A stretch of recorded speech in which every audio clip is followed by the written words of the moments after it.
here we are at the Drama Desk Awards, and look at my bookends. 2 Sacramento bookends. That's right. I love it.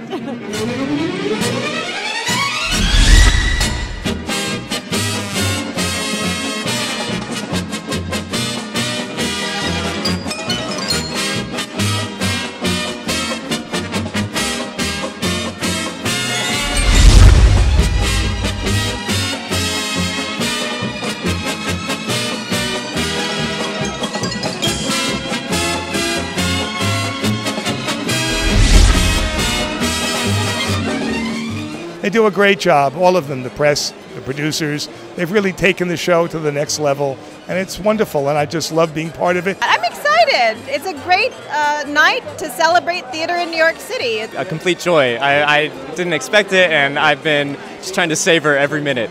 I just flew in from Tel Aviv, Israel. I feel great. It's a beautiful party. It's a beautiful community. I feel like I'm like a 60s talk show host. I should be like Courtney Collins here. It was a last-minute thing. I had 9 days of rehearsal, and I'm just so thrilled. It couldn't have turned out better. Yay! So happy for you. Thanks, buddy. This is a big dream come true. I've been talking about this since we met. Yay! Awesome.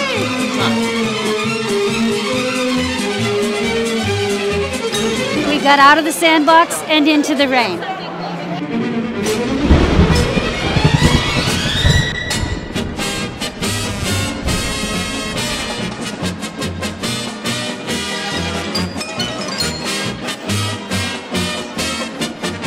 Who are you rooting for tonight? John Doyle's Color Purple. I mean, I just love him.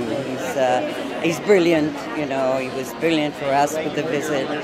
And I just think he's a great director. Oh, wait! This is John Doyle! This is amazing! Congratulations, sir. Michael, good to see you. Good to see you. This is the lady. How are you, darling? Look at you.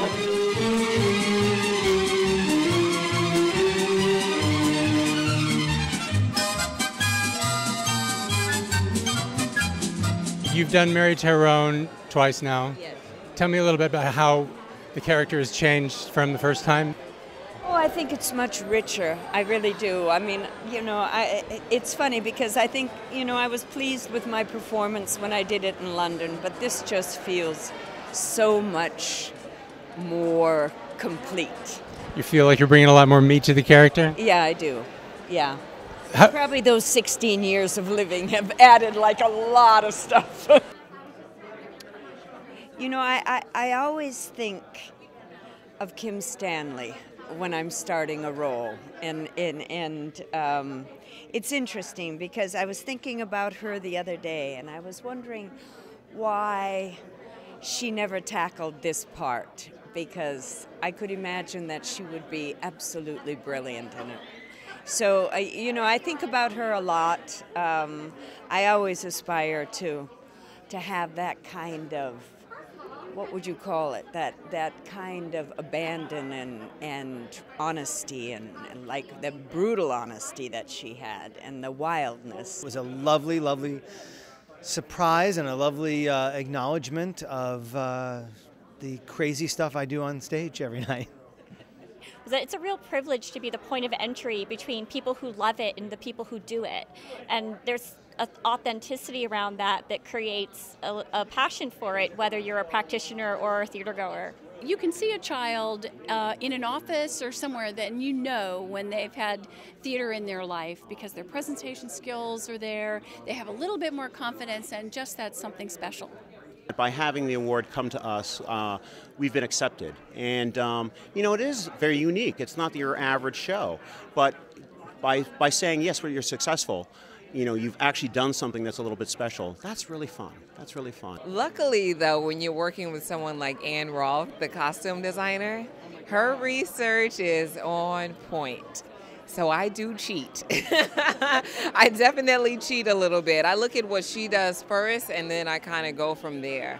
It's not only a challenge to try to change, make a man look like a woman, because it's all about drag, but I think it's even a larger challenge when you have 30 seconds to do it. I worked with some amazing teachers, Penny Remsen at UMass Amherst. My mother was a painter. My father was an engineer. And so combining those ideas of painting with light and both the technical skill set and finding a great mentor with Penny Remsen was really special to me. My journey to theater has not been linear. Studied architecture and had a career and still have a career in New York as an architect. And about 20 years ago, I decided to take the jump and take the opportunity to try and find a great Broadway show to work on.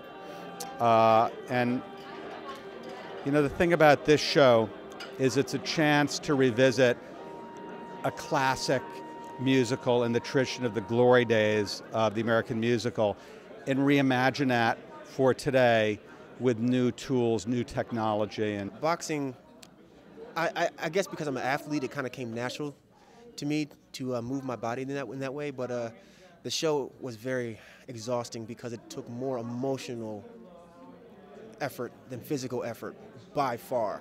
And it's muscular in that way versus punching or lifting anything or even stomping. Not a note to be sung. Yes. But still had great musicality though. Yes, yes. Still in a play with great musicality. And yes, you know, it was lovely to come from something like playing Fantine into something like the Royale. A wonderful sort of dichotomy, but how delicious. I mean, it's a full plate of food on both fronts, and I could not be more grateful for that. For me, I've always had a burden on my heart around telling African women's stories from their perspective. And the burden got more and more unbearable because the representations I was finding were unbearable. So that's really where I push myself.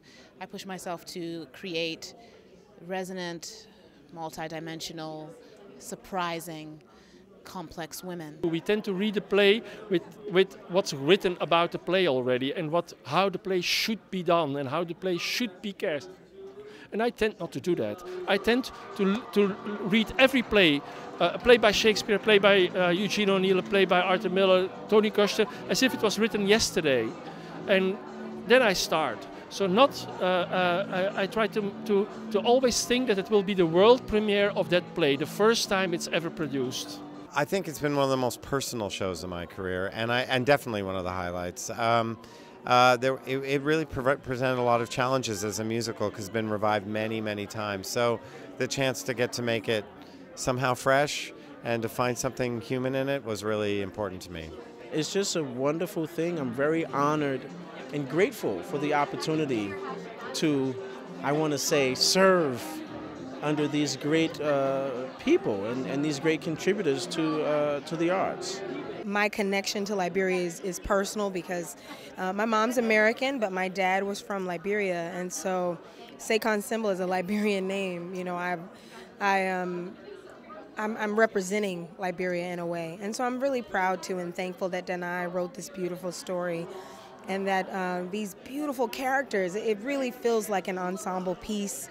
I think John is really good at taking the fear away, so he helps to unlock whatever is needed for the role. I think that I may have been slightly scared when I first started, obviously, because there's places that you have to go to that you have to be unafraid of, and he helps you do that, and I'm really pleased to be able to work with him because it wouldn't have been this way if it wasn't for him.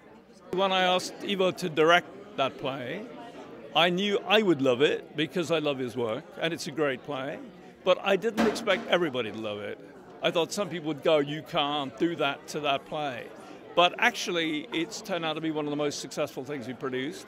And kind of everybody loves it. So I think that's great. And the show happened because of Scott Rudin, because I went to Scott Rudin and I said, I have this thing I want to work on about Shuffle Along, and I want to go into a room and with Savion and start to play. And he said, okay, and so I went to a room with Savion and started to play, and then I started doing tons and tons and tons of research about everybody involved, and the more I researched, the more I realized, oh my God, these people were extraordinary.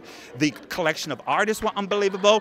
What happened to them when they succeeded, what happened to them after success, it was just extraordinary. So it seemed like it was a story that I was gifted. I wasn't, I'm not the gift to it, it's the gift to me.